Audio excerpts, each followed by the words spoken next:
నమో వెంకటేశాయ. ప్రతిరోజు మిమ్మల్ని పలకరిస్తున్న శుభోదయం కార్యక్రమానికి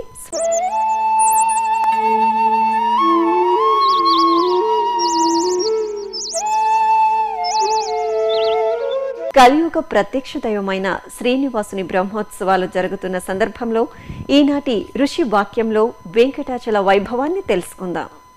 శ్రీ వెంకటాచలాధీశం శ్రియాధ్యాసితవక్షసం శ్రితచేతనమందారం శ్రీనివాసమహం భజే శ్రీనివాసమహం భజే. శ్రీ వెంకటేశాయ శ్రీనివాసాయ గోవిందాయ నమో నమః. శ్రీనివాసుని యొక్క భవ్యమైన మూర్తి ఎక్కడా గోచరము కానటువంటి అపురూపమైన అరుదైన దివ్యమంగళ విగ్రహము. సర్వదేవతాత్మకమైన నారాయణ బ్రహ్మమే ఈ రూపంలో సాక్షాత్కరించాడు. అందుకే సర్వదేవతల భక్తులకు కూడా వారి వారి అభీష్ట దైవాలు ఈ నారాయణమూర్తిలోనే దర్శనమిచ్చాయి. అందుకే నారాయణమూర్తి అయిన శ్రీనివాసుడు సర్వదేవతాత్మకుడిగా వెలసినటువంటి దివ్యక్షేత్రమే తిరుమల. ఆ సర్వదేవతాత్మక దివ్యమంగళ విగ్రహమే శ్రీనివాసుని భవ్యమూర్తి. ఈ మూర్తి యొక్క విశేషాన్ని పురాణములు అనేక రకాలుగా చెప్తూ పైన ధరించినటువంటి శంఖచక్రములు రెండూ కూడాను పాంచజన్యము సుదర్శనం అనే నామంతో ప్రకాశిస్తున్న నారాయణుని యొక్క లీలాశక్తి స్వరూపాలే. ఇవి కేవలం ఆయుధాలు మాత్రమే కాదు, నారాయణుని లీలాశక్తి యొక్క వ్యక్త రూపాలైనటువంటి దేవతా స్వరూపాలే. అందుకే చక్రం సదాహం శరణం ప్రపద్యే, శంఖం సదాహం శరణం ప్రపద్యే అని ఆ రెండు ఆయుధ దేవతలకే మనం నమస్కరిస్తూ ఉన్నాం. సుదర్శన దేవుడు అగ్నితత్వ స్వరూపంగాను, శంఖము జలతత్వ స్వరూపంగాను మనకు కనబడుతున్నది. ఇక్కడ అపాంస్తత్వం ధరవరం అంటున్నారు. అందుకే జలతత్వము శంఖంలో కనబడుతున్నది, అగ్నితత్వము చక్రంలో కనబడుతున్నది. ఈ జగమంతా కూడా అగ్నిశోమాత్మకం అని వేదములు చెప్తున్నటువంటి మాట. అంటే చలువ వేడి ఈ రెండిటితోనే కూడి ఉన్నది ప్రపంచమంతా కూడా. ఆ చలువ జలలక్షణమైతే వేడి అగ్ని లక్షణం. అందుకే విశ్వమంతా కూడా అగ్నిశోమాత్మకము. దాన్ని నిర్వహించేటువంటి పరబ్రహ్మయే వెంకటపతి. అందుకే అగ్నితత్వము ఇక్కడ సుదర్శనుడై, సోమతత్వము పాంచజన్య శంఖమై గోచరిస్తూ ఉన్నది. ఇలా విశ్వనిర్వాహకుడైన స్వామి ఈ రెండు ఆయుధాల్లో ఉన్నటువంటి ఆంతర్యాన్ని ప్రకటిస్తూ ఉన్నాడు. ఇంకొక అర్థంలో మనం గమనించినట్లయితే చక్రము తేజస్సు, శంఖము ధ్వని. తేజస్సు రూపలక్షణము, ధ్వని నామలక్షణము.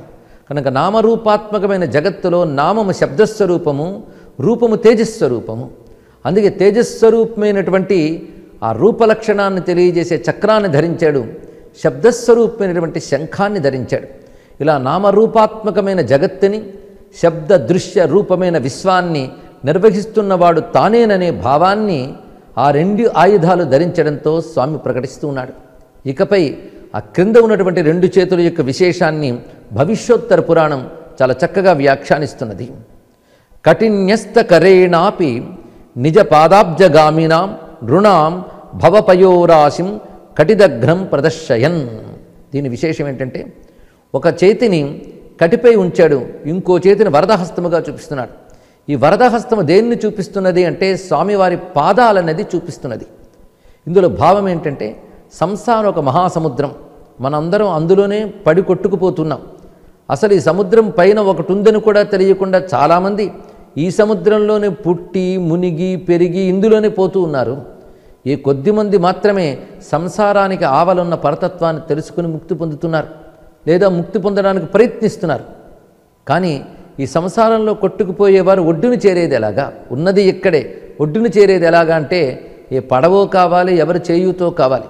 ఏమీ కాకుండా ఈ సముద్రమే మనకు మొలబంటి లోతు వచ్చిందనుకోండి, సులభంగా ఒడ్డుకు చేరిపోగలం.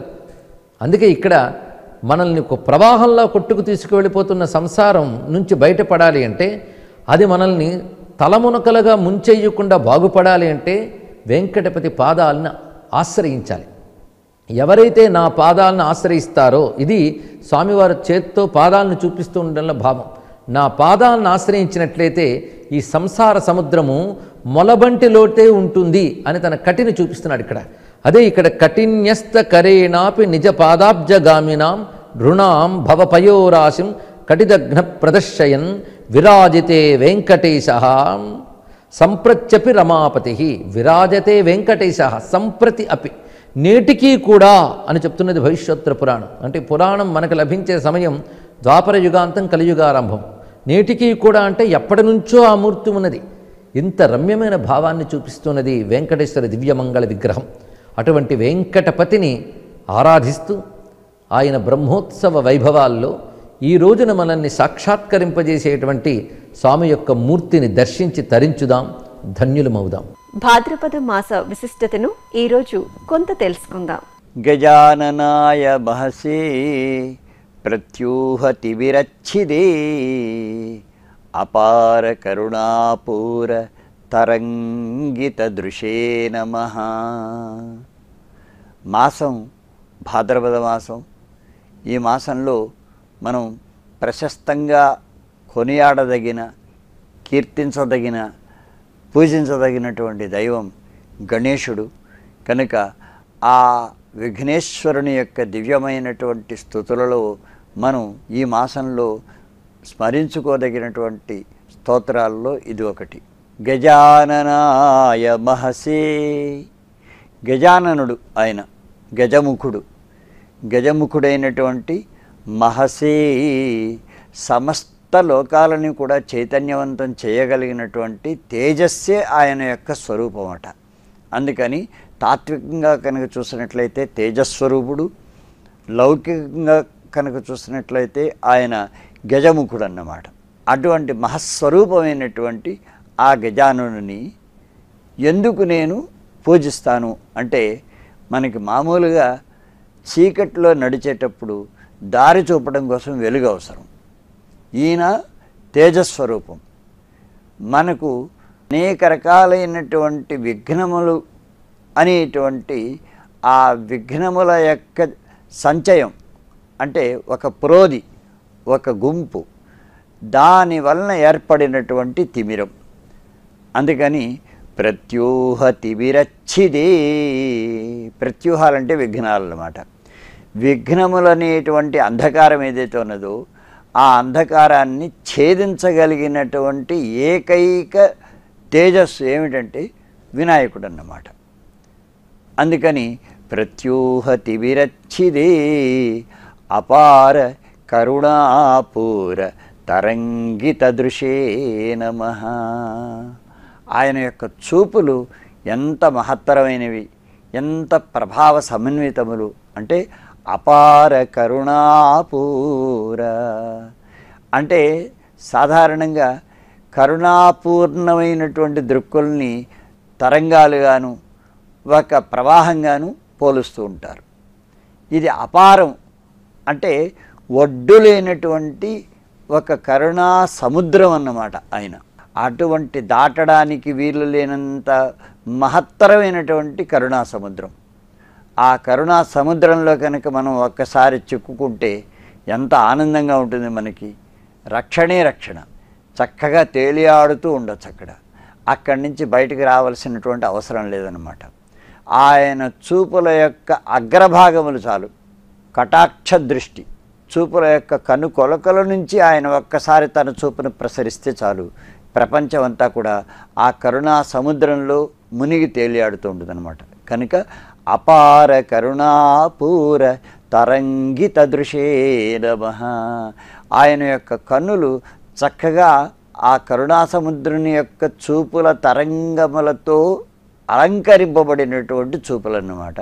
అటువంటి చూపులు కలిగినటువంటి ఆ వినాయకునికి నమస్కారము అని కనుక మనం మన రోజుని ప్రారంభించుకున్నట్లయితే ఈ రోజంతా కూడా విఘ్నరహితంగా మనకు చక్కటి విజయాలని సంపాదించి పెడుతూ కార్య సాఫల్యాన్ని మనకు వనగూరిచ్చేటువంటి ఒక మహత్తరమైన సందర్భం అవుతుంది. కనుక మనం ఈ భాద్రపద మాసంలో చక్కగా స్మరించుకోదగినటువంటి శ్లోకాల్లో ఇది ఒకటి. భాద్రపద మాసంలో ఒక్కో తిథిలో ఒక్కో విశిష్టత దాగి ఉంది. మరి ఈ రోజు తిథిలో దాగి ఉన్న విశిష్టతను తెలుసుకుందాం. ఈరోజు సెప్టెంబర్ 16వ తేదీ చాంద్రమాన విలంబినామ సంవత్సర దక్షిణాయన వర్ష ఋతువులో భాద్రపద మాసంలో శుక్లపక్షంలో సప్తమి తిథి, అనురాధ నక్షత్రం, ఆదివారం. ఇక్కడ మనం తెలుసుకోవాల్సిన విషయాలు కొన్ని ఉన్నాయి. గడిచిన రోజున కూడా అనురాధ నక్షత్రమే ఉన్నది, ఈ రోజున అనురాధ నక్షత్రం ఉన్నది. అయితే ఈరోజు సూర్యోదయం తర్వాత కొంతసేపటికి అనురాధ సమాప్తమై ఆ పైన జ్యేష్ఠ ప్రవేశిస్తుంది. అయినప్పటికీ కూడా సూర్యోదయ సమయంలో అనురాధ ఉండటం వల్ల మనం అనురాధ నక్షత్రం అని చెప్పుకుంటాం. అదేవిధంగా తిథి సప్తమి, వారం ఆదివారం, ఈ రెండు కలిసి రావడం భానుసప్తమి అనేటువంటి ఒక చక్కటి విశేషమైన సందర్భం. భానుసప్తమి దాంట్లో ఉండే వైశిష్ట్యం ఏంటంటే సప్తమి తిథి సూర్యప్రధానమైనటువంటి తిథి, భానువాసరం లేదా ఆదివారం అనేటువంటిది అది కూడా సూర్యప్రధానమైనటువంటి రోజు. కనుక సూర్యప్రధానమైనటువంటి రోజున సూర్యప్రధానమైనటువంటి తిథి కలిసి రావడం అనేటువంటిది సూర్యోపాసనకి ఎంతో ప్రశస్తమైనటువంటి సందర్భం అన్నమాట. కనుక మనం సూర్య నమస్కారాలని ఆచరించుకోవచ్చు. అదేవిధంగా సూర్యునికి సంబంధించినటువంటి అరుణ పారాయణం చేసుకోవచ్చు, సూర్య స్తోత్రాలని పఠించుకోవచ్చు. సూర్య ఉపాసనం చేసుకోవడానికి ఎంతో మహత్తరమైనటువంటి రోజు ఇది. అదేవిధంగా తిరుమలలో జరుగుతున్నటువంటి బ్రహ్మోత్సవాలలో ఈ రోజున ప్రాతకాలం కల్పవృక్ష వాహన సేవ, సాయంకాలం సర్వభూపాల వాహన సేవ అనేటువంటివి ఈ రెండు నిర్వహింపబడతాయి. ఈ కైంకర్యాలలో పాలుపంచుకునేటువంటి భక్తుల యొక్క జన్మ ధన్యమనే మనం చెప్పుకోవచ్చు. ఇవి ఈనాటి తిథి, వార, నక్షత్రాదులకు సంబంధించినటువంటి కొన్ని.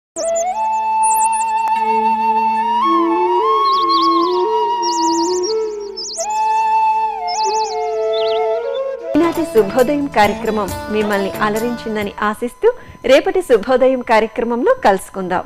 ఓం నమో వెంకటేశాయ.